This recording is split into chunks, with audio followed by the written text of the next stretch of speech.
பெண் குழந்தை வச்சுருக்கேன் நான். அந்த 1000 ரூபாய் எனக்கு மிச்சம் பிடிச்சி அந்த பிள்ளைக்கு ஒரு நகை எடுக்கிறதுக்காக எனக்கு யூஸ் ஆகுது. தோழி விடுதி திட்டம்னு செயல்படுத்தியிருக்காங்க. அது இந்தியாவிலே எங்கேயுமே செயல்படுத்தாத ஒரு திட்டம்.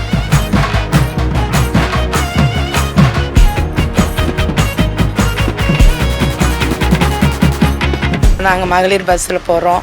அதில் நல்ல இலவச பஸ் போடுறதுனால கொஞ்சம் காசு மிச்சம் பிடிச்சிக்கிடுதோம். இப்போ 3000 ரூபாய் பொங்கலுக்கு கொடுத்தாங்க, இப்போ 5000 கொடுத்துருக்காங்க.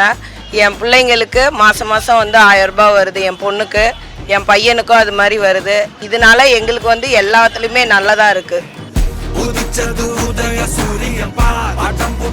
இன்னைக்கு உங்க முன்னால நான் வாக்குறுதிகளோடு நிக்கல, ஒரு சபதத்தோடு நிக்கிறேன். உங்கள் சுயமரியாதையை பறிக்க நான் யாரையும் அனுமதிக்க மாட்டேன்.